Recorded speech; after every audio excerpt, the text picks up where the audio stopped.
Bonjour. La lumière passe donc les milieux transparents de l'œil pour former une image sur la rétine. Mais nous savons que ce tissu doit transmettre le message lumineux reçu au cerveau. La rétine n'est donc pas qu'un écran. Elle doit être capable de transformer le message reçu en message électrique. Voyons comment cela se passe. La rétine, ici en vert, est une membrane nerveuse de 0,5 mm d'épaisseur. Elle est transparente et elle est constituée de plusieurs couches de cellules interconnectées.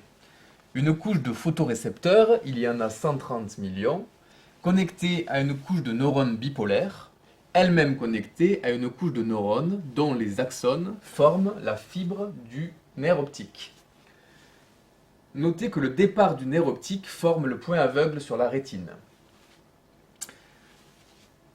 La lumière arrive dans le même sens que la flèche jusqu'aux photorécepteurs. Ces photorécepteurs contiennent un pigment qui est capable de transformer l'information lumineuse en information électrique qui sera ensuite transmise jusqu'aux neurones du nerf optique. Il existe deux types de photorécepteurs dans la rétine. D'une part les cônes, d'autre part les bâtonnets. Il y a 125 millions de bâtonnets. Les bâtonnets contiennent un pigment appelé rhodopsine qui est très sensible à la lumière. Ces bâtonnets sont plus présents dans la région périphérique de la rétine et ils interviennent dans la perception crépusculaire. Par contre, ils n'interviennent pas dans la perception des couleurs. En revanche, les cônes contiennent un pigment appelé opsine. Cette opsine est peu sensible à la luminosité, par contre elle est capable de capter la couleur. Il y a environ 6,5 millions de cônes. Et ces cônes sont situés plus dans la région centrale de la rétine. Ils interviennent dans la perception diurne et permettent la vision nette et précise des objets et la perception des couleurs. Chaque bâtonnet possède un type d'opsine différent. Il existe trois types d'opsine.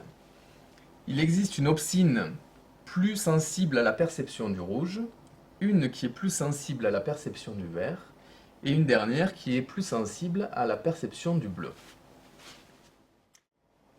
Chaque opsine est ainsi spécialisée dans la perception d'une plage de longueur d'onde. Ainsi, l'opsine S, par exemple, est capable de capter cette plage de longueur d'onde, mais elle possède un maximum d'absorption pour une longueur d'onde qui correspond au bleu.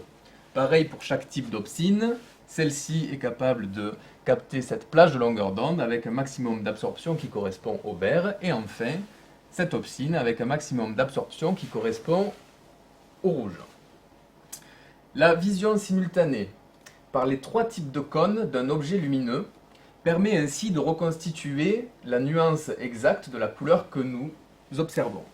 Ainsi, la vision humaine est dite trichromatique. Nous avons tous une perception différente des couleurs. Par exemple, ce crayon, certains vont le percevoir vert, d'autres vont le percevoir bleu. Cela est dû à une différence de proportion des différents types de cônes ou encore à des mutations sur les gènes des opsines. Le chimiste John Dalton s'est aperçu en 1798 qu'il ne pouvait pas distinguer ces deux couleurs, le vert et le rouge. Il a donc pu mettre en évidence un symptôme que l'on appelle tous aujourd'hui le daltonisme, qui était dû à l'absence de cônes de perception au vert. Ce symptôme s'appelle également la deutéranopie. Mais il existe également un symptôme d'absence de cônes de perception au rouge, qui est la protanopie, et encore un symptôme d'absence de cônes de perception au bleu, qui est la tritanopie.